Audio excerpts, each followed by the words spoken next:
D'abord, je vous souhaite la bienvenue. Merci. Vous pouvez prendre des photos, ça ne me gêne pas. À condition que ça soit en couleur. Parce que toujours je travaille avec le blanc et noir, alors je veux que mon bonnet soit jaune un petit peu. Alors d'abord, je vous laisse admirer comment ça se fait.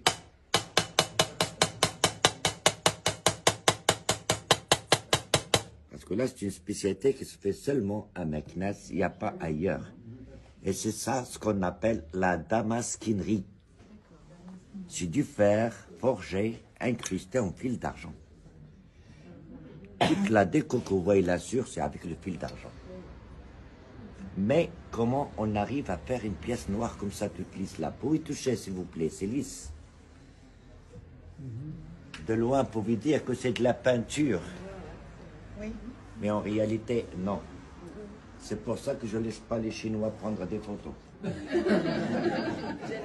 Sinon, ils vont faire la copie. Je ne suis pas contre eux, c'est des travailleurs. Mais ils ont tout copié. La seule chose qu'ils n'ont pas pu copier, c'est les petits pains chocolat français. Ou bien la chocolatine pour les Toulousains. Alors, premièrement, on prend un morceau de fer et on fait la forme de l'objet qu'on veut obtenir. Après la forme, avec une lame comme celle-ci, on fait des rayures dans tous les sens pour rendre la matière en relief, suivant le millimétrage de pile, comme ça. Dans tous les sens. Comme ça, les rayures se croisent, ça devient comme une sorte de petite pointe. Comme ça, lorsqu'on commence à faire les dessins, on peut jouer avec le fil comme on veut. Les dessins, ça sort de la tête. Après avoir rayé la pièce, ça devient blanc. Or, blanc sur blanc, on ne peut rien voir, c'est normal.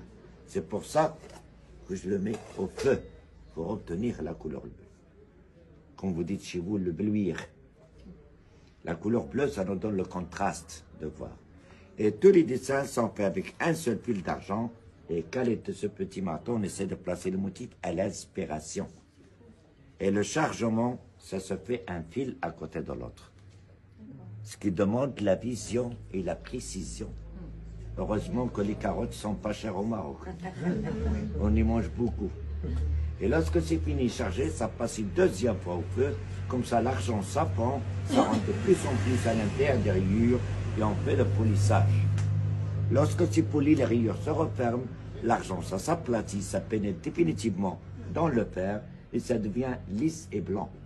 On la remet une troisième fois au feu de charbon et on le transmet dans un bain d'huile pour obtenir la couleur noire. Comme ça, le fer, ça ne s'oxyde pas, ça rouille pas. Et c'est normal, avec le temps, l'argent, ça ternit, ça devient un peu comme ça. Regardez comment on le nettoie. Eau et savon et laine d'acier, le tampon Jex, que tout le monde connaît. Regardez, ça prouve que l'argent ne part pas et le noir ne part pas. Même si on le met à l'extérieur de la maison, dans un petit jardin, ça ne craint rien du tout. Regardez. 10 secondes, c'est pas fatigant pour les gazelles. On sait que les hommes aident un petit peu. Ça, c'est à propos de la première spécialité de Meknès. Comme vous connaissez qu'au Maroc, il y a 4 villes impériales. Chaque ville, il a une ou deux spécialités. Meknès, il est réputé par deux, la damasquinerie et la broderie. Mais excusez-moi, je vous donne des explications sur notre art. Il n'y a pas d'obligation d'acheter. Acheter ou pas acheter, soyez toujours les bienvenus. Merci. Mais c'est mieux acheter, hein.